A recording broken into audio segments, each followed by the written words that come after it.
época nas imaculadas zonas residenciais de Kyoto. Uma fortaleza corporativa de concreto branco e logótipos vermelhos ergue-se como um monumento ao entretenimento familiar. As origens deste império remontam a 1889, a uma apertada oficina de madeira onde nasceu um jogo de natureza bem diferente. Kafusajiro Yamauchi não sabia que fundava um futuro gigante tecnológico.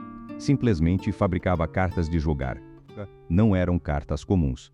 Era o Hanafuda, a moeda preferida do submundo criminal japonês, durante 8 décadas. A sobrevivência da Nintendo dependeu do vício, salas de jogo clandestinas, love hotels e crime organizado. É a história de como uma empresa construída sobre sombras se transformou na marca mais querida do mundo. Bem-vindos às duas faces da Nintendo.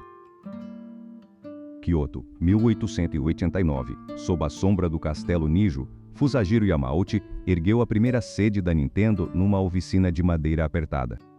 Yamauchi não era um empresário moderno, mas um artesão da velha guarda, suas pontas dos dedos permanentemente manchadas de tinta. A cada pincelada era um ato de paciência.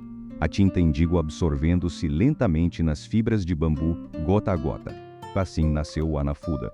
48 cartas, 12 meses do ano, cada naipe florescendo com a flora das estações. Penduradas para secar, as cartas dançavam suavemente. Papel de amoreira, translúcido capturando a luz dourada da tarde. A estrutura era elegante. 12 naipes, 4 cartas cada, um calendário completo no bolso. A estética era enganosamente inocente. Flores delicadas em aquarela escondiam seu verdadeiro propósito nas sombras, porque estas belas cartas eram destinadas às salas traseiras e antros de jogo, instrumentos da fortuna e do vício. Mas o legado de Yamauchi perdurou não nas sombras onde suas cartas caíam, mas na precisão de seu ofício. Na sombra da sociedade legítima, os baralhos da Nintendo encontraram seu verdadeiro lar. Hanafuda, cartas das flores, tornaram-se a moeda do submundo. Homens tatuados, com dedos faltando, reuniam-se em salas enfumaçadas, apostando fortunas sobre flores pintadas. A Nintendo sabia, fornecia a esses antros sua cumplicidade tatuada no silêncio. Quando as autoridades reprimiam nas proibições, os jogos simplesmente mergulhavam mais fundo na escuridão. A empresa caminhava sobre uma corda bamba entre a lei e a ilegalidade.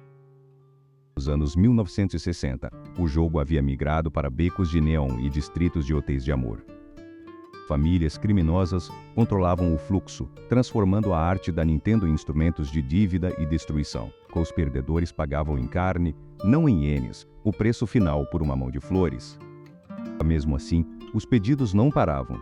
A Nintendo abastecia essa economia sombria, suas mãos manchadas por mais que tinta. Dessas salas enfumaçadas, a empresa aprendeu que sobreviver significava servir a todos os senhores. Nos anos 1960, o negócio secular de cartas Hanafuda da Nintendo desmoronava. A televisão transformara o entretenimento japonês, deixando as cartas tradicionais a ganharem poeira.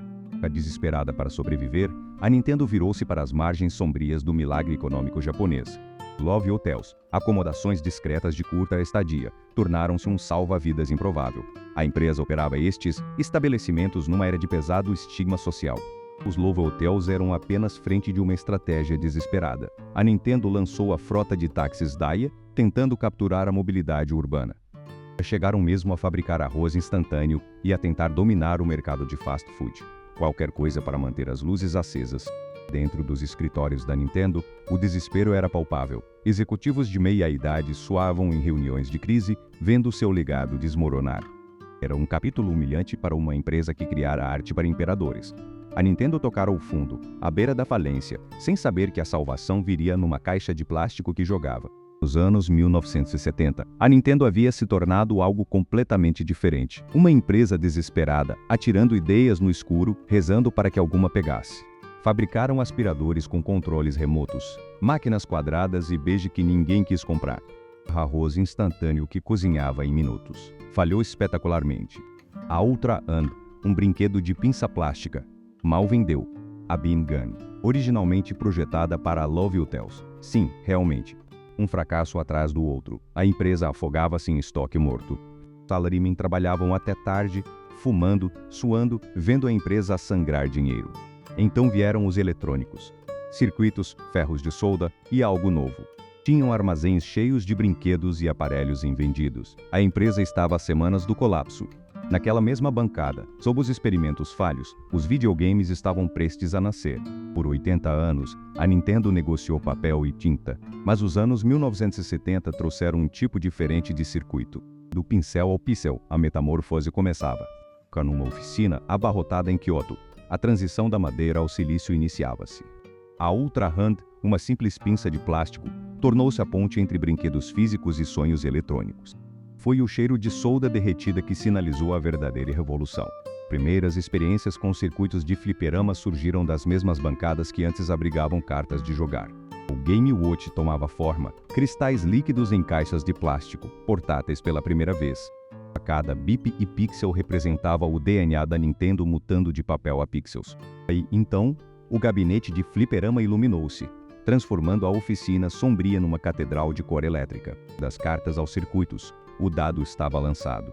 Em 2015, a Nintendo lançou algo inesperado: baralhos Anafuda temáticos de Mario, Donkey Kong e Pokémon. Era mais que mercadoria. Era redenção. Não eram mais ferramentas de jogo ilegal, mas objetos de arte. Donkey Kong e Pokémon integraram o baralho, transformando instrumentos de jogo do século XIX e fatos da cultura pop do século XXI. Museus. Os originais de 1889 pendiam ao lado de seus descendentes de 2015. A empresa completara o círculo, reclamando suas origens enquanto apagava as sombras. Que começara como moeda do submundo tornara-se ouro de colecionador. O selo vermelho da Nintendo, outrora marcando cartas para jogadores e gangsters, agora selava brinquedos para crianças. Por 90 anos, a Nintendo fabricou cartas. Nas décadas seguintes, fabricou sonhos eletrônicos. Mas observe com atenção: o artesanato permanece idêntico, do papel de amoreira ao silício, da luz de vela ao OLED. As ferramentas mudaram. O risco permaneceu. A cada jogo de cartas era uma aposta. Cada console é uma aposta no futuro. Fusajiro Yamauchi morreu em 1940, sem jamais conhecer o império que suas cartas construiriam. Mas deixou isto: o baralho Daitori original. A Nintendo foi uma empresa de cartas por 90 anos. Uma empresa de jogos por apenas 50.